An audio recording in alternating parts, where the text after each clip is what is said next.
Good morning, good afternoon and good evening. It's Lee from Magnetic North Adventures, and today I'm just having a little short walk because I'm still not 100% well, and I'm joined by somebody else. Hello, good morning, good afternoon and good evening.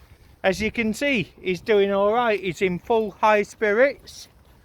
We're just having a little short walk.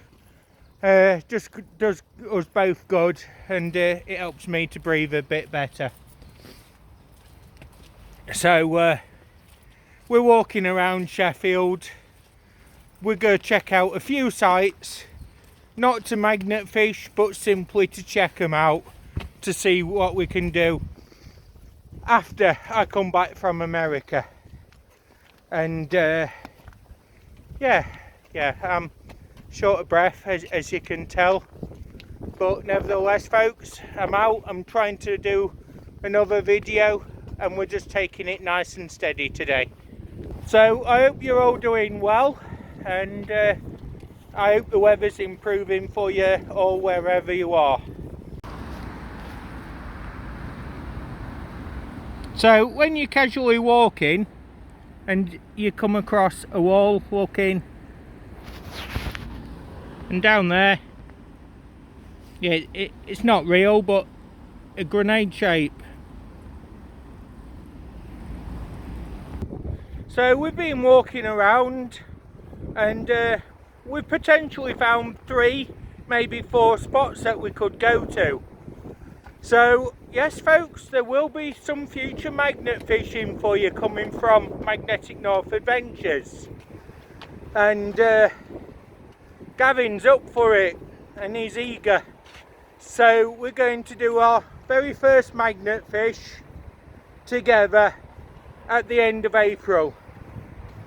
That gives him his healing time, and it means that we get to find something before USA. So we've done a bit of a walk around and found a few new sites. So we're definitely happy. 4, maybe 5 potential new sites, and we're gonna go and do a bit of a mudlark. And that folks is the power of water.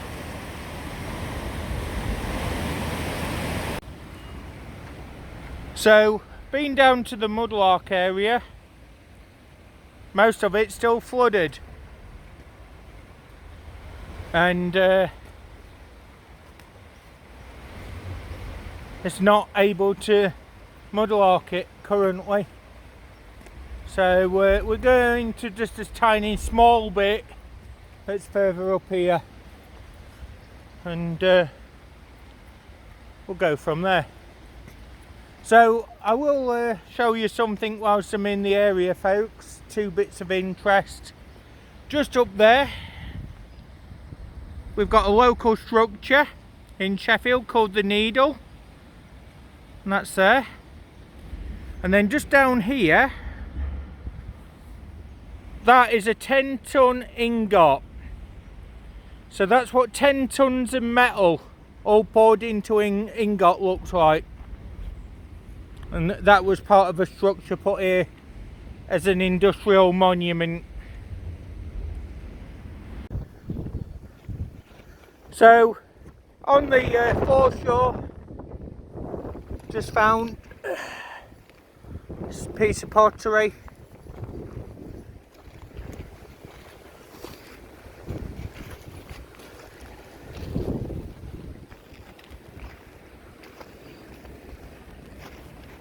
Gavin's down there just wandering around as he does.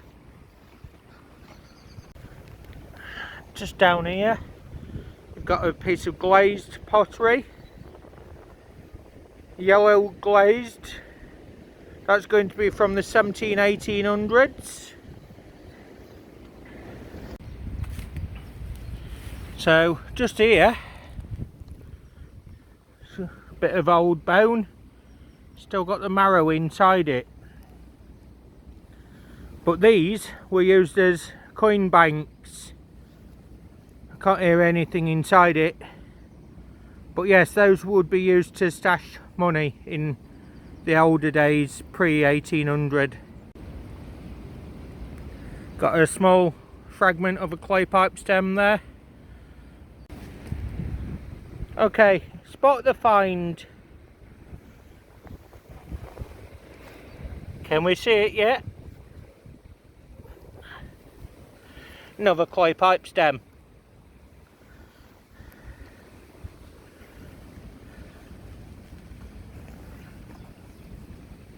And just here,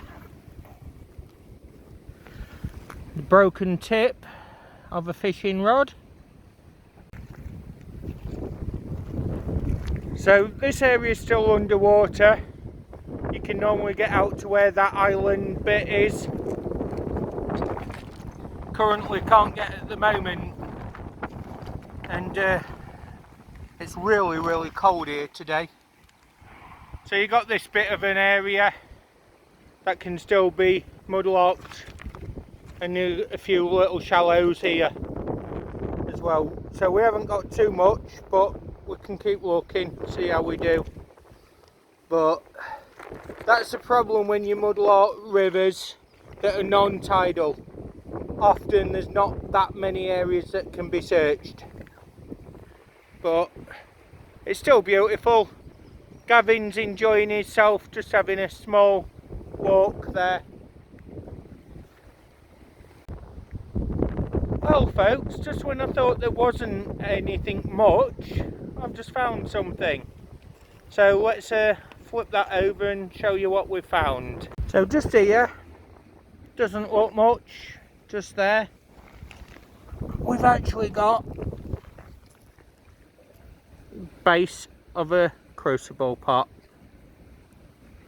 So that's going to be from about 1800, and this one's been broke down to the very bottom and then wasted, and that is part of an old iron smelter. So Gavin's had a piece of pipe stem, and he's had this ceramic bottle top. Yeah. Gavin, can you explain what the top's from, please? The ginger beer bottle from about 1890 to 1920. There we are folks, and ginger beer was often supplied to workers just so that they could hydrate themselves during the hot work of working near blast furnaces. Just down there, that's the remains of a Victorian shoe with all the copper studs in. Again, it's social history, and all these were all handmade. And there's all the copper studs. And when you're mudlarking, you've got to double check areas, because this area I've just walked past, I picked up the clay pipe stem. Just looking here, there's actually a few more bits. So down here, got an old animal jaw with some teeth, just there. And then we've got another large piece of early bone, just here. Now again, that's going to be quite early, probably 1800s. But again, it's material that can be used for making other items.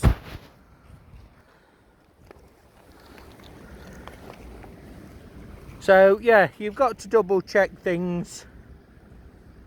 Go from there. There's lots of bits and pieces, but not too much in the line of finds today. It does go that way. Sometimes you find bits, sometimes you don't. And here we've got either a small lady's shoe or a child's shoe. It's probably about 120 years in age. But again, it's a nice piece of history. So didn't find too much more mudlarking. Had a bit more pipe stem, clay pipe stems, and a few tiny pieces of 16th, 17th century tin glazed ware pottery. And I found a large stick, it's all wrapped up. That's going to be made into a walking cane. It's a nice piece of driftwood, but it's got purpose. So that's going to get decorated, and it's going to be done up, and that'll go to somebody that might need one. It is starting to rain. It is starting to rain, and the wind is picking up. Gavin's already gone, but he said to say thank you for the well wishes and that he's okay. And basically that was the point of today, just so that people can see how he's doing, and so that we can check up on him. And that's done, so he's okay. So I'm going back into town centre, and I'm going to get the bus home and call it a day. As I say, the weather is turning, and I don't want to be outside when it turns to its worst, because I just wouldn't get very well at that point, and I need to recover. So this is Lee from Magnetic North Adventures. Don't forget to like, subscribe and comment, and until next time, bye for now everyone.